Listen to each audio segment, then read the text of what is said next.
So welcome to the GS room में आप सभी का बहुत बहुत स्वागत है। सो फाइनली यूएस का जो प्रेसिडेंशियल इलेक्शन है वो प्रोसेस खत्म हो चुका है, रिजल्ट्स आ चुके हैं। डोनाल्ड ट्रंप यूएस के 47वें प्रेसिडेंट बन चुके हैं। सो जनवरी में वो ऑफिशियली उस पोस्ट को संभालेंगे। अब देखो वर्ल्ड में क्या है, दो तरीके के रिएक्शन आ रहे हैं।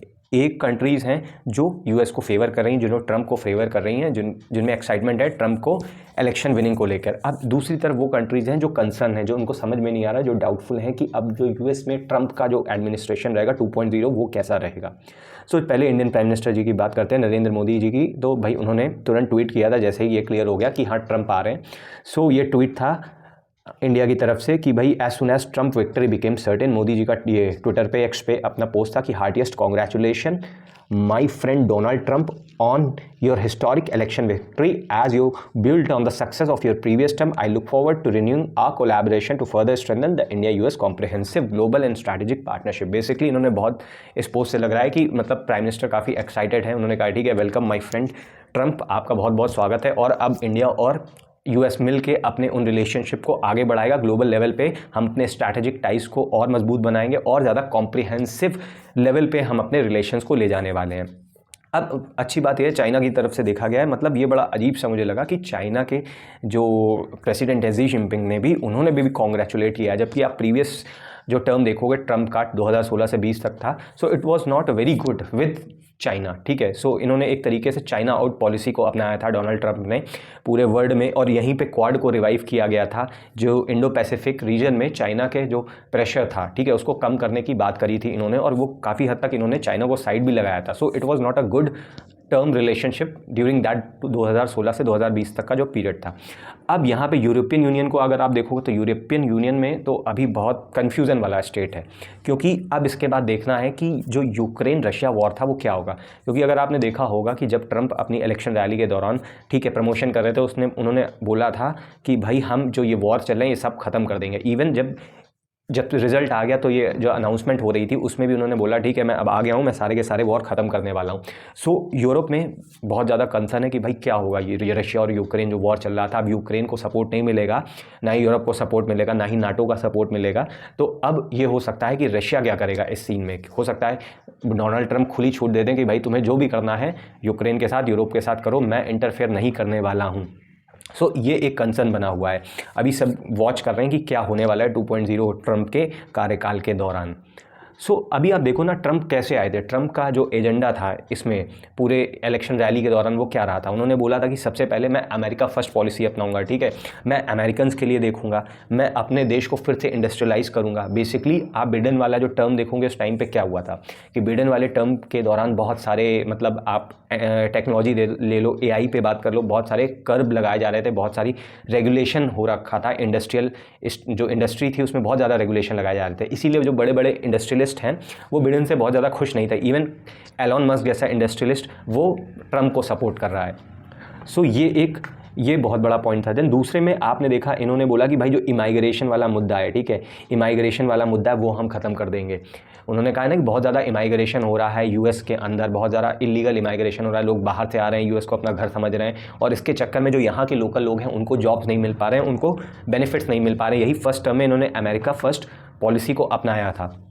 सो इस बात पे लड़े थे। अब इंडिया के लिए अगर इंडिया पॉइंट ऑफ व्यू से देखोगे तो इंडिया के लिए भी है एक प्लस पॉइंट है और एक माइनस पॉइंट है। प्लस पॉइंट ये है क्योंकि मतलब ये कह सकते हो ट्रंप प्रो इंडियन है, तो इन्होंने स्टार्टिंग में बोला था भाई हम गुड इमाइग्रेशन और बैड इमाइग्रेशन को ना अलग अलग करेंगे। इन्होंने कहा इंडिया की तरफ से जो अच्छा टैलेंट आता है, जो टेक्नोलॉजी फील्ड में आता है, सो लेट देम कम, उनको आने देंगे। लेकिन अब एक इशू ये बन सकता है, जो भाई H1B वीज़ा इशू करती थी, ठीक है, यूएस कंट्री इशू करती थी इंडिया के लिए, अब क्या वो उसी क्वांटिटी में होंगे कि उनके नंबर घटा दिए जाएंगे या उनको वैसे ही रखा जाएगा। सो ये देखना है इंडिया पॉइंट ऑफ व्यू से। बट इंडिया के इंडस्ट्री के लिए एक ये भी है कि भाई कि उन्होंने जिस समय ये प्रमोशन कर रहे थे, ठीक है, अपना यूएस प्रेसिडेंशियल जब ये पूरा एजेंडा चल रहा था, जब इलेक्शन का प्रमोशन कर रहे थे, तो उन्होंने थोड़ा बहुत इंडिया के फेवर में ही बोला ट्रंप ने। बट उन्होंने एक चीज़ ये बोली कि भाई यार इंडिया की तरफ से बहुत ज़्यादा वो हो रहा है, मतलब इंपोर्ट बहुत आ रहा है, बैलेंस ऑफ जो ट्रेड है वो हमारे फेवर में नहीं है। क्योंकि आप देखोगे ना जो इंडिया का ट्रेड है, बैलेंस ऑफ ट्रेड है यूएस के साथ, तो इंडिया सरप्लस है, मतलब इंडिया एक्सपोर्ट ज़्यादा करता है। सो ये ट्रंप ने लास्ट अपने टेन्योर में भी जो उनका 1.0 का टेन्योर था उसमें भी उन्होंने ये सारी चीज़ें उठाई थी कि भाई यार इंडिया की तरफ से बहुत ज़्यादा मतलब एक्सपोर्ट आता है, बट हम उतना ज़्यादा इंडिया को माल नहीं भेज पा रहे हैं, सो ट्रेड डेफिशिएट बहुत ज़्यादा है, इंडिया सरप्लस में है। और उन्होंने कहा था कि कुछ चीज़ों पे हमें इंडिया पे वो लगाना पड़ेगा, टैक्सेशन लगाना पड़ेगा। तो अभी इन्होंने अपनी रैली में भी मतलब इस एजेंडा रखा था कि भाई अब जो माल आ रहा है ना बाकी देशों से, उस पर हम 10% का हम टैक्सेशन बढ़ा देंगे, और चाइना की तरफ से माल आ रहा है जिसने यूएस मार्केट को फ्लड करके रखा है, उस पर तो हम 60% बढ़ाएंगे। तो अब ये देखना है कि 2.0 जो टर्म रहेगा वो एक्सपोर्ट इंपोर्ट के फॉर्म में कैसा रहेगा, कि जो इंडिया का जो एक्सपोर्ट होता है उस पर कितना टैक्सेशन बढ़ेगा घटेगा कि नहीं, क्योंकि ट्रम्प का 1.0 में भी ये थोड़ा कंसर्न रहा है इंडिया को लेके। देन अगर हम क्वाड देखें तो क्वाड वाला सीन बहुत सही रहा है कि जब ट्रम्प पहले टर्म में थे ना तो 2017-18 में क्वाड को रिवाइव किया था, ठीक है, क्वाड कंट्रीज़ को रिवाइव किया था, इंडिया उठाया, ऑस्ट्रेलिया को लिया, इधर जापान को लिया, तो इंडो पैसिफिक रीजन को सिक्योर बनाने की कोशिश करी थी, और चाइना की जो सुप्रीमेसी है इंडो पैसिफिक रीजन में वो कम करने की कोशिश करी थी। सो चाइना के तो अगेंस्ट में थे एक तरीके से ट्रम्प। अब इस टर्म में क्या होता है, 2.0 जो टर्म है उसमें क्या होता है, अभी इंडिया चाइना के रिलेशन इंप्रूव कर रहे हैं, ठीक है, इंडिया चाइना के रिलेशन इंप्रूव किए, जो ब्रिक्स समिट हुई है उसके बाद से जो बॉर्डर इशू था जो एस्केलेट हो गया था 2020 के दौरान, वो इंडिया चाइना में कम कर दिया है। अब ये देखना है कि अब ट्रम्प के आने से इंडिया चाइना के रिलेशन बेटर होते हैं या ये ख़राब होते हैं, क्योंकि फर्स्ट टर्म में तो इंडिया चाइना के जो टेन्योर के जो रिलेशन थे ना वो ख़राब हो गए थे, और ट्रम्प क्योंकि अगेंस्ट चाइना थे तो भी ये चीज़ चाइना को अच्छी नहीं लग रही थी कि इंडिया और यूएस की नज़दीकी बढ़ती जा रही है। सो अब ये देखना इंटरेस्टिंग रहेगा कि भाई अभी इंडिया चाइना की जो दोस्ती है वो फिर से वापस हो रही है, ठीक है, ब्रिक्स समिट के बाद से फिर से बॉर्डर पे इंगेजमेंट हो चुका है ट्रूप्स को लेके, तो ये सारी चीज़ें आपने पढ़ी होंगी। बट अब जो ट्रम्प आएंगे तब उनका क्या होगा, और अच्छी बात ये है ना कि क्वाड समिट अगली इंडिया होस्ट करने वाला है। सो पहली जो 2025 में इनकी जो विजिट होगी वो इंडिया में होगी, सो ये इंडिया के लिए प्लस पॉइंट है, और बहुत सारे कुछ मुद्दे छूट गए थे तो वो उन पे डिस्कस होगा। अभी इंडिया और यूएस में डिफेंस कॉर्पोरेशन अच्छा चल रहा है, और ट्रम्प के टाइम पे ट्रम्प के 1.0 का जो टेन्योर था उसमें भी अच्छा चला, कई सारे हमने हिस्टोरिक एग्रीमेंट डिफेंस रिलेटेड होते हुए देखे, जैसे कॉमकासा हो गया, लिमोआ हो गया, ये सारे एग्रीमेंट होते हुए देखे। सो जो मोदी जी का ट्वीट है अभी आपने आगे देखा तो उसमें तो लग रहा है कि मतलब इंडिया काफ़ी मतलब अच्छे रिलेशन रखने वाला है। खैर ये तो बाद में पता चलेगा। अब इजराइल में भी आपने देखा भाई, इजराइल ने भी एक वो किया, इजराइल ने भी ट्वीट किया, ठीक है, बेंजामिन नेतन्याहू ने भी यूएस प्रेसिडेंट को, डोनाल्ड ट्रम्प को कॉन्ग्रेचुलेट किया।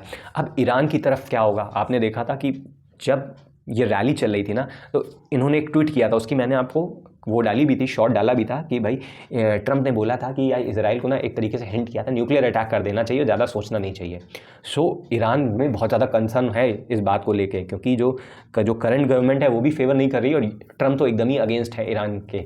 सो अब देखते हैं भाई ये क्या होता है इनके साथ। रशिया से जो रिलेशन होंगे यूएसए के मोस्ट प्रोबेबली इंप्रूव होने वाले हैं, क्योंकि देखो यार आपने लास्ट टर्म में देखा था, सब जानते हैं कि ट्रम्प हैं वो एक बिजनेस माइंडसेट के आदमी हैं। उनको बोलना है कि भाई हमें पहले अमेरिका को देखना, अमेरिका फर्स्ट पॉलिसी, हम अपने लोगों को जॉब देंगे, हम वर्ल्ड में जो वॉर हो रहे हैं उसको हम फंड नहीं कर पाएंगे। ट्रम्प का कहना है यही है कि भाई अपने युद्ध खुद लड़ो, ये स्टेटमेंट वो दे चुके हैं, अपने युद्ध खुद लड़ो, हम सबको फंडिंग नहीं कर पाएंगे, हमें अपने देश को देखना है, अपने देश के लोगों को देखना, पहले हम इनको देखेंगे बाद में आपको देखेंगे, ठीक है। अब सो ईरान में कंसर्न है इस चीज़ को लेके। इजराइल में देखते हैं कि भाई इजराइल और जो पैलेस्टाइन वाला युद्ध है वो क्या होता है। देन यूक्रेन कोशिश करेगा, जेलेंस्की भी कोशिश करेंगे, उन्होंने ट्वीट करके बोला है कि भाई क्या करिए, जो ट्रम्प साहब हैं कोशिश करें हमें फेवर करें, ठीक है, रशिया के अगेंस्ट। तो अब देखते हैं कि ट्रम्प रशिया यूक्रेन वाले वॉर को क्या करते हैं। मोस्ट प्रोबेबली मेरे हिसाब से अब ट्रम्प सपोर्ट करना बंद कर देंगे, यही हो सकता है, मैक्सिमम चांसेस यही बन रहा है। इजराइल वाला भी वॉर देखते हैं स्टॉप होता है कि नहीं होता है, इजराइल जो पैलेस्टाइन इशू चल रहा है। देन कनाडा, आप कनाडा इंडिया के रिलेशन देख रहे हो बहुत बुरी तरीके से मतलब दिन पर दिन बेकार होते जा रहे हैं। तो कनाडा तो ट्रूडो तो खुश नहीं है ट्रम्प के आने से, क्योंकि अब इनको भी झटका लगने वाला है। रीजन भी कनाडा क्या करता है, कनाडा अपने ऑयल को एक्सपोर्ट करता है वर्ल्ड में, और ट्रम्प ने कहा था क्योंकि भाई हम इंडस्ट्रियलाइजेशन पे ज़्यादा फोकस करेंगे तो हम अपने यहाँ पे जो क्रूड ऑयल है उसको हम भी बेचना शुरू करेंगे बाहर मार्केट में और सस्ते में बेचेंगे। अब जब इस सस्ते में बेचेंगे तो कनाडा को भी क्या करने पड़ेंगे, अपने रेट गिराने पड़ेंगे। तो कनाडा का डायरेक्ट कॉम्पिटिशन हो रहा है, ठीक है, और कनाडा के लिए तो ये अच्छी बात नहीं है। देन टेररिज्म को लेकर भी बहुत ज़्यादा, टेररिज्म को लेकर भी ट्रम्प हमेशा अगेंस्ट में रहते हैं। सो इंडिया और पाकिस्तान की बात करें तो पाकिस्तान का जो था इशू, तो ट्रम्प ने तो उससे हाथ खड़े कर लिए थे, ठीक है। ट्रम्प ने बोला था कि यार आप क्या टेररिज्म होता है, मुझे इससे कोई मतलब नहीं है, ठीक है। मतलब इंडिया और पाकिस्तान का इशू में ज़्यादा यूएस ने उस टाइम पे टांग नहीं अड़ाई थी ट्रम्प के दौरान, बट ये तो बिडेन थे, बिडेन के एडमिनिस्ट्रेशन के दौरान ये थोड़ा थोड़ा पाकिस्तान को सपोर्ट करते रहते हैं। सो अब देखना है कि ट्रम्प का रिलेशन पाकिस्तान के साथ कैसे होने वाला है। मोस्ट प्रोबेबली मतलब ठीक ही ठीक रहेगा। सो इंडिया और यूएस का रिलेशनशिप इंटरेस्टिंग रहेगा, ये पूरा वर्ल्ड देख रहा है। सो हमने ये सारी बात कर ली है कि किस तरीके से ट्रम्प का 2.0 आपका जो एडमिनिस्ट्रेशन है, ये हम एक्सपेक्ट करें कि ऐसा ऐसा हो सकता है। बट अभी वर्ल्ड में पूरा कंसर्न है कि भाई जो वर्ल्ड की कंडीशंस है, आप मिडिल ईस्ट देखो पूरा वॉर से जूझ रहा है, देन इंडिया कनाडा, देन यहाँ पे चाइना है, देन इधर पे रशिया यूक्रेन वॉर चल रहा है। तो अभी देखना है कि world is expecting what Trump 2.0 administration will look like. So stay tuned with the GS.